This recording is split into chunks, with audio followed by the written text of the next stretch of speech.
This is the IELTS listening test. You will hear a number of different recordings and you will have to answer questions on what you hear. There will be time for you to read the instructions and questions, and you will have a chance to check your work. All the recordings will be played once only. The test is in 4 parts. At the end of the test, you will be given 10 minutes to transfer your answers to the answer sheet. Now turn to Part 1.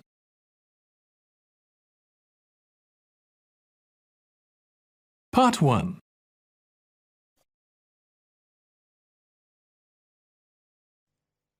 You will hear a woman, Paula, phoning her friend Ralph about an application to the local council for money for their drama club. First, you have some time to look at questions 1 to 3.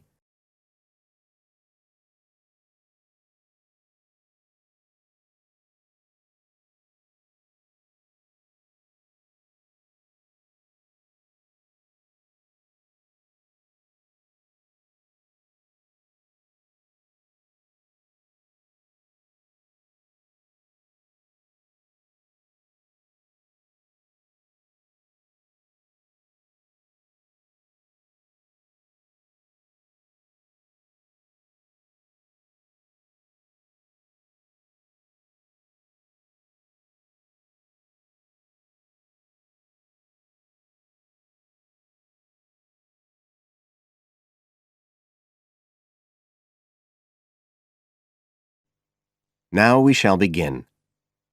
You should answer the questions as you listen, because you will not hear the recording a second time. Listen carefully and answer questions 1 to 3.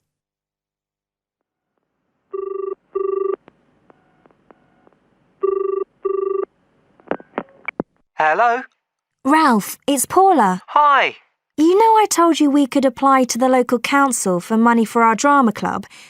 I've got the application form here, but we need to get it back to them by the end of the week.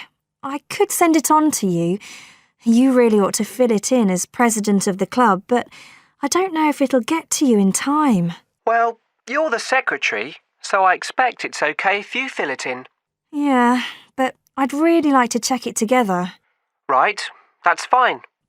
Like, the first part asks for the main contact person.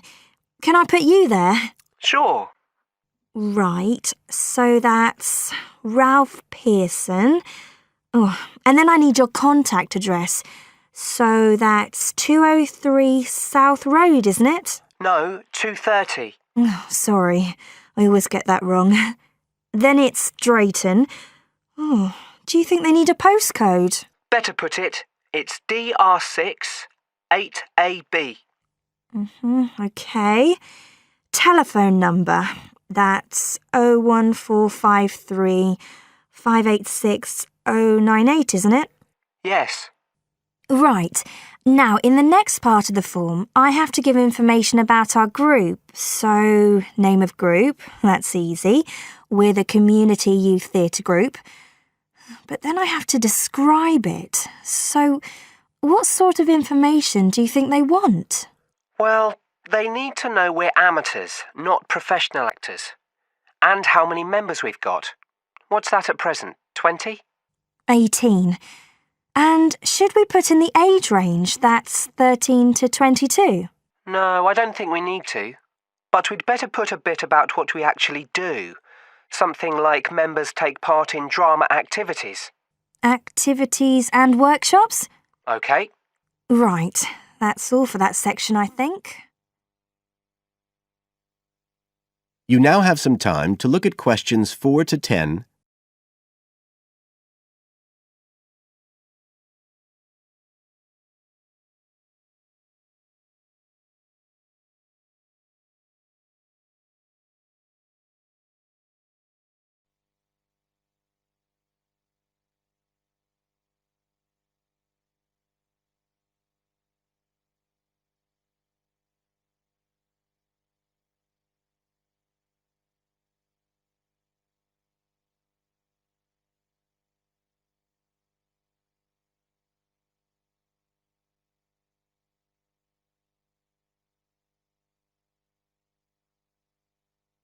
Now listen and answer questions 4 to 10.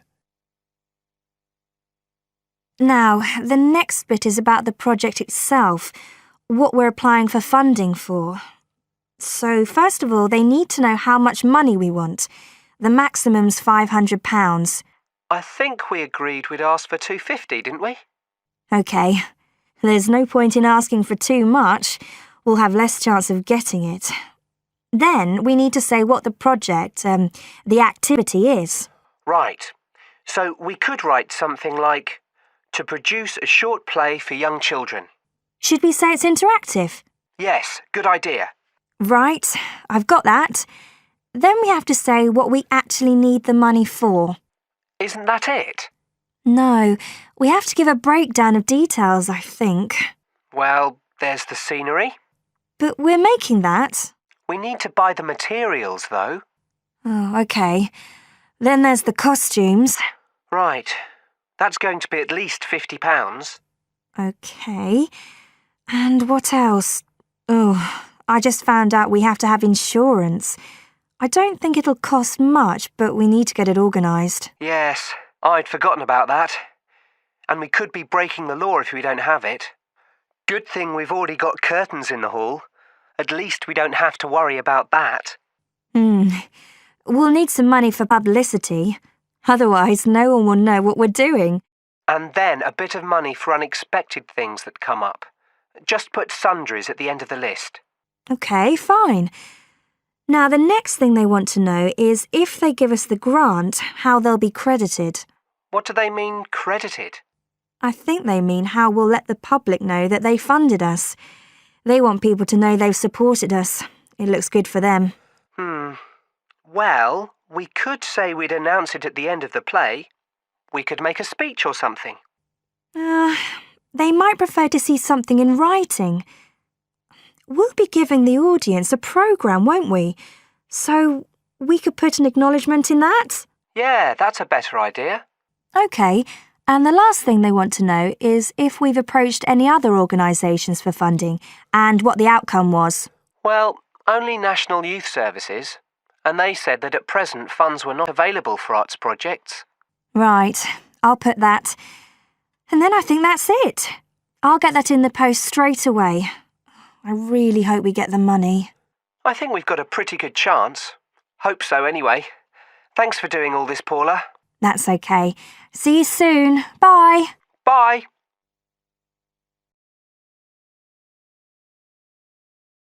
That is the end of part 1. You now have 1 minute to check your answers to part 1.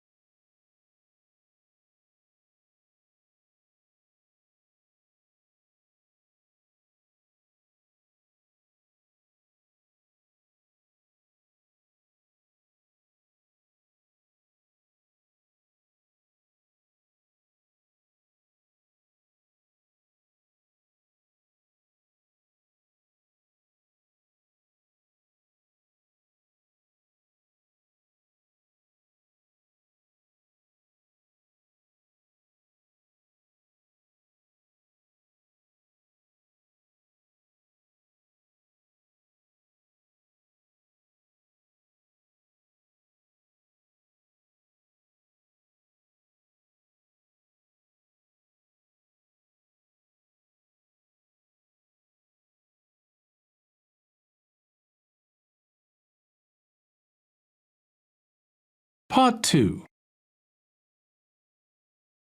You will hear Joanne describing her home city of Darwin in Australia to a man called Rob, who hopes to go there. First, you have some time to look at questions 11 to 15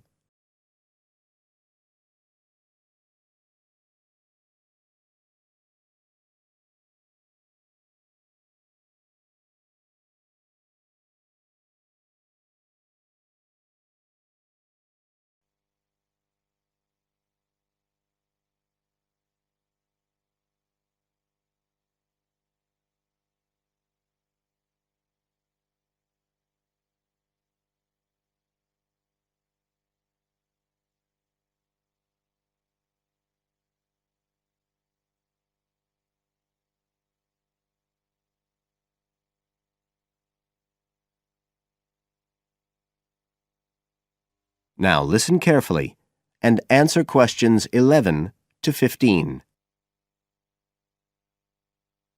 Joanne? Hi, you must be Rob. Nice to meet you. So, I hear you're planning to visit Australia. Yeah, and I really wanted to talk to you because I was thinking of spending some time in Darwin, and my sister told me you're from there. That's right. So, tell me about it. Well, where shall I start? Well, Darwin's in what they call the top end because it's right up at the northern end of Australia, and it's quite different from the rest of Australia in terms of cultural influences. In fact, it's nearer to Jakarta in Indonesia than it is to Sydney, so you get a very strong Asian influence there. That means we get lots of tourists. People from other parts of Australia are attracted by this sort of international cosmopolitan image.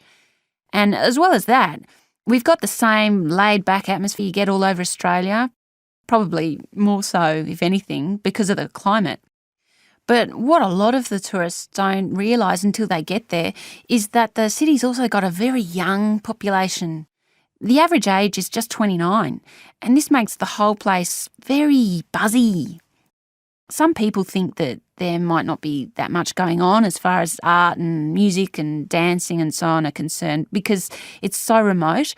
I mean, we don't really get things like theatre and opera in the same way as cities down in the south like Sydney, for example, because of the transport expenses. But in fact, what happens is that we just do it ourselves.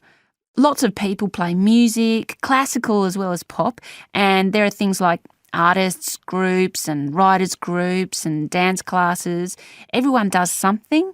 We don't just sit and watch other people. You said it's very international? Yeah, they say there's over 70 different nationalities in Darwin. For instance, there's been a Chinese population there for over 100 years. We've even got a Chinese temple. It was built way back in 1887, but when a very bad storm, a cyclone in fact, hit Darwin in the 1970s, it was almost completely destroyed. The only parts of the temple that survived were part of the altars and the stone lions. But after the storm, they reconstructed it using modern materials. It's still used as a religious centre today, but it's open to tourists too, and it's definitely worth going to see it. Oh, and as far as getting around goes, you'll see places that advertise bicycles for hire, but I wouldn't recommend it. A lot of the year it's just so hot and humid. Some tourists think it'll be fine because there's not much in the way of hills and the traffic's quite light compared with some places, but believe me, you're better off with public transport. It's fine and not expensive. Or you can hire a car, but it's not really worth it. What's the swimming like? Well, there are some good beaches, but the trouble is that there's this nasty creature called the box jellyfish, and if it stings you, you're in bad trouble. So you have to be very careful most of the year, especially in the winter months. You can wear a lycra suit to cover your arms and legs, but I wouldn't like to risk it even so, personally. And there are the saltwater crocodiles too. I mean, I don't want to put you off. There are protected swimming areas netted off where you'll be safe from jellyfish and crocs, or there are the public swimming pools. They're fine, of course. You now have some time to look at questions 16 to 20.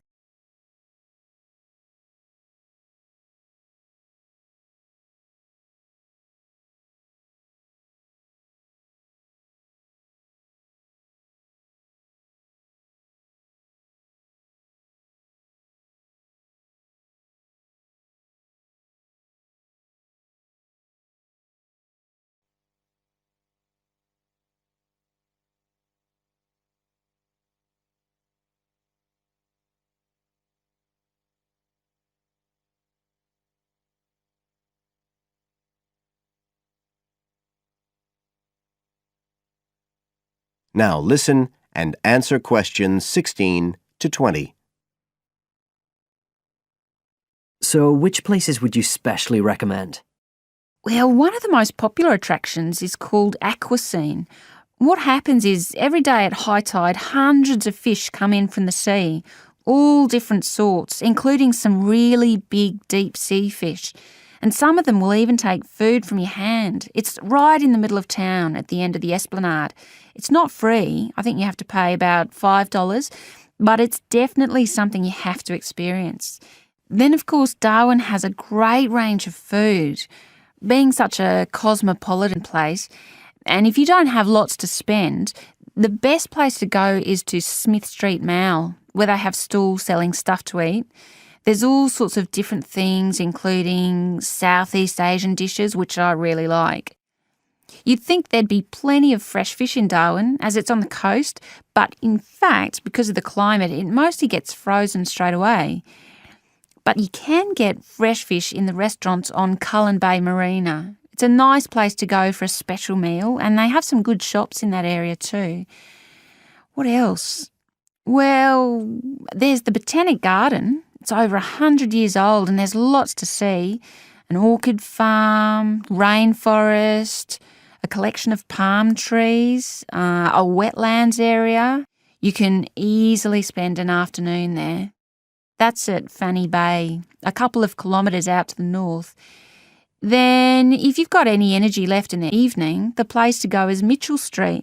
That's where it all happens as far as clubs and music and things are concerned.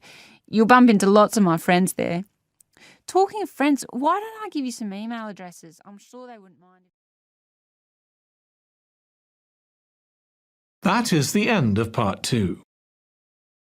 You now have 30 seconds to check your answers to part 2.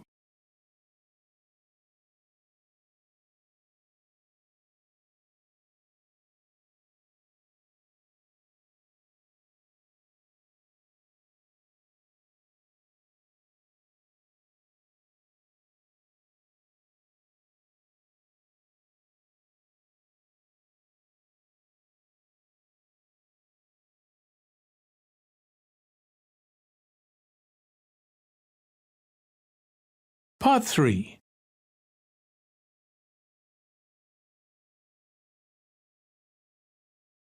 You will hear a discussion about a system of writing for the blind known as Braille.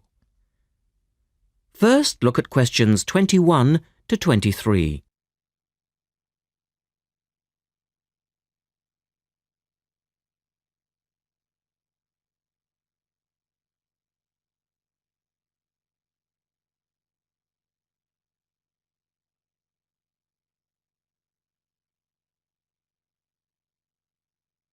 Now listen to the first part of the discussion and complete the notes for questions 21 to 23.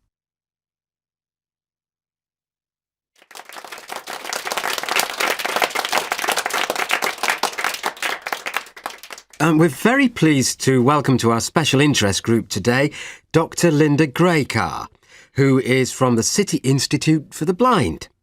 Linda is going to talk to us about the system of writing for the blind known as Braille. Linda, welcome. Thank you. Now, we'd like to keep this session pretty informal, and I know Linda won't mind if members of the group want to ask questions as we go along. Well, let's start with an obvious one. What is Braille, and where does it get its name from? Well, as you said, Braille is a system of writing used by and for people who cannot see. It gets its name from the man who invented it, the Frenchman Louis Braille, who lived in the early 19th century. Was Louis Braille actually blind himself? Well, he wasn't born blind, but he lost his sight at the age of 3 as the result of an accident in his father's workshop. Louis Braille then went to Paris to the National Institute for Blind Children, and that's where he invented his writing system at the age of only 15 in 1824, while he was at the Institute. But he wasn't the first person to invent a system of touch reading for the blind, was he? No, another Frenchman had already come up with the idea of printing embossed letters that stood out from the paper. But this was very cumbersome and inefficient. Did Louis Braille base his system on the first one? No, not really. When he first went to Paris, he heard about a military system of writing using 12 dots. This was a system invented by an enterprising French army officer, and it was known as night writing. It wasn't meant for the blind, but rather for battle communications at night. That must have been fun. Look at questions 24 to 30.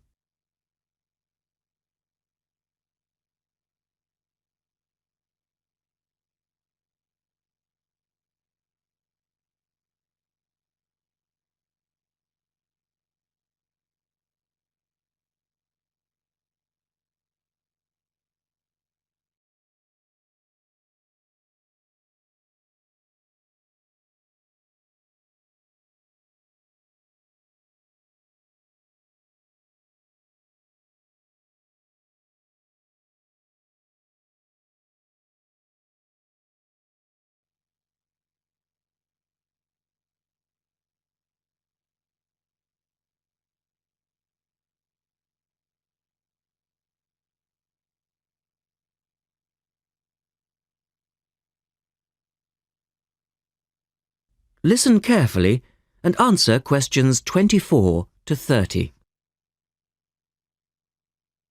Anyway, Braille took this system as a starting point, but instead of using the 12 dots, which night writing used, he cut the number of dots in half and developed a 6-dot system. Can you give us a little more information about how it works? Well, it's a system of touch reading which uses an arrangement of raised dots called a cell. Braille numbered the dot positions 1, 2, 3 downward on the left and 4, 5, 6 downward on the right. The letters of the alphabet are then formed by using different combinations of these dots. Yes? So, is the writing system based on the alphabet with each word being individually spelt out? Well, it's not quite that simple, I'm afraid. For instance, the first 10 letters of the alphabet are formed using dots 1, 2, 4 and 5. But Braille also has its own short forms for common words. For example, B for the word but and H for have. There are many other contractions like this. So you spell out most words letter by letter, but you use short forms for common words? Yes. Though I think that makes it sound a little easier than it actually is. And was it immediately accepted? I mean, did it catch on straight away? Well, yes and no. It was immediately accepted and used by Braille's fellow students at the school, but the system was not officially adopted until 1854, 2 years after Braille's death. So official acceptance was slow in coming. I suppose it works for all languages which use the Roman alphabet. Yes, it does, with adaptations, of course. Can it be written by hand, or do you need a machine to produce Braille? Well, you can write it by hand onto paper with a device called a slate and stylus. But the trick is that you have to write backwards, from right to left, so that when you turn your sheet over, the dots face upwards and can be read like English from left to right. Oh, I see. But these days, you'd probably use a Braille writing machine, which is a lot easier. And tell us, Linda, is Braille used in other ways other than for reading text? Yes, indeed. In addition to the literary Braille code, as it's known, which of course includes English and French, there are other codes. For instance, in 1965, they created a form of Braille for mathematics. I can't imagine trying to do maths in Braille. Yes, that does sound difficult, I agree. And there's also a version for scientific notation. Oh, and yes, I almost forgot. There is now a version for music notation as well. Well, thanks, Linda. That was most interesting. Now, does anyone have any last questions? Yes. Roughly how long does it take to learn to read Braille? Can you do it in a day? That is the end of part 3. You now have 30 seconds to check your answers to part 3.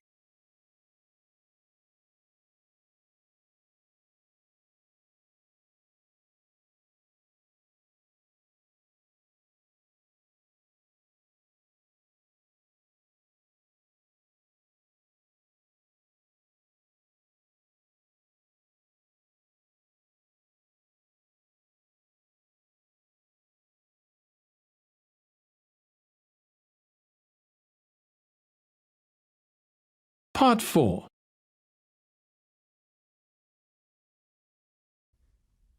You will hear a talk about memory in babies and young children.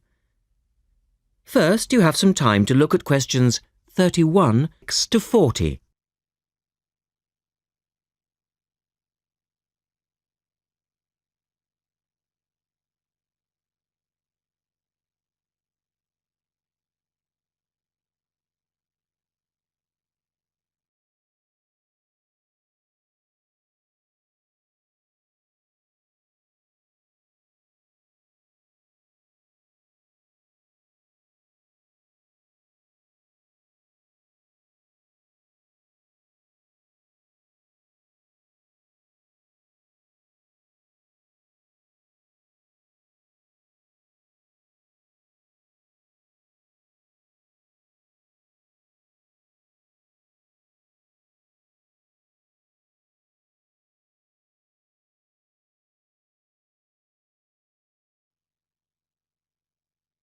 We're going to look today at some experiments that have been done on memory in babies and young children. Our memories, it's true to say, work very differently, depending upon whether we are very old, very young, or somewhere in the middle. But when exactly do we start to remember things? And how much can we recall? One of the first questions that we might ask is, do babies have any kind of episodic memory? Can they remember particular events? Obviously, we can't ask them, so how do we find out? Well, one experiment that's been used has produced some interesting results. It's quite simple and involves a baby in its cot, a colourful mobile, and a piece of string. It works like this. If you suspend the mobile above the cot and connect the baby's foot to it with the string, the mobile will move every time the baby kicks. Now you can allow time for the baby to learn what happens and enjoy the activity. Then you remove the mobile for a time and reintroduce it sometime from 1 to 14 days later. If you look at this table of results, at the top 2 rows, you can see that what is observed shows that 2-month-old babies can remember the trick for up to 2 days, and 3-month-old babies for up to a fortnight. And although babies trained on one mobile will respond only if you use the familiar mobile, if you train them on a variety of colours and designs, they will happily respond to each one in turn. Now, looking at the 3rd row on the table, you will see that when they learn to speak, babies as young as 21 months demonstrate an ability to remember events which happened several weeks earlier. And by the time they are 2, some children's memories will stretch back over 6 months, though their recall will be random, with little distinction between key events and trivial ones, and very few of these memories, if any, will survive into later life. So, we can conclude from this that even very tiny babies are capable of grasping and remembering a concept.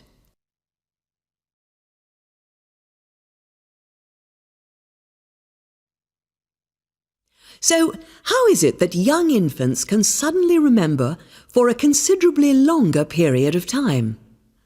Well, one theory accounting for all of this, and this relates to the next question we might ask, is that memory develops with language. Very young children with limited vocabularies are not good at organising their thoughts.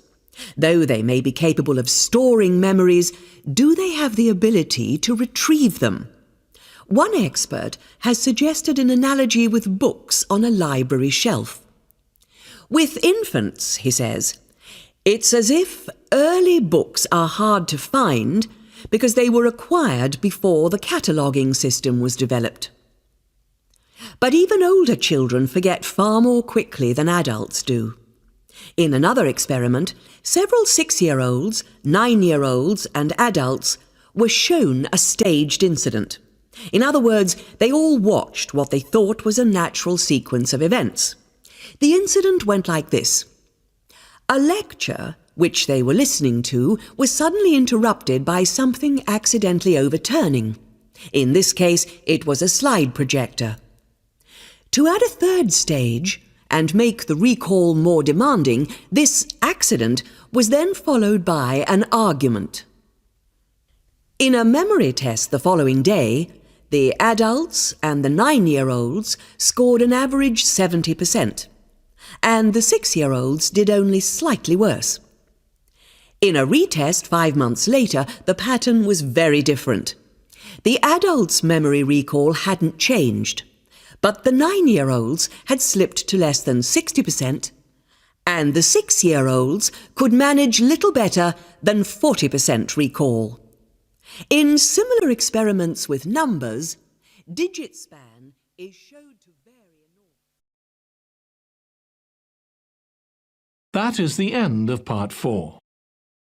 You now have 1 minute to check your answers to Part 4. That is the end of the listening test. In the IELTS test, you would now have 10 minutes to transfer your answers to the answer sheet.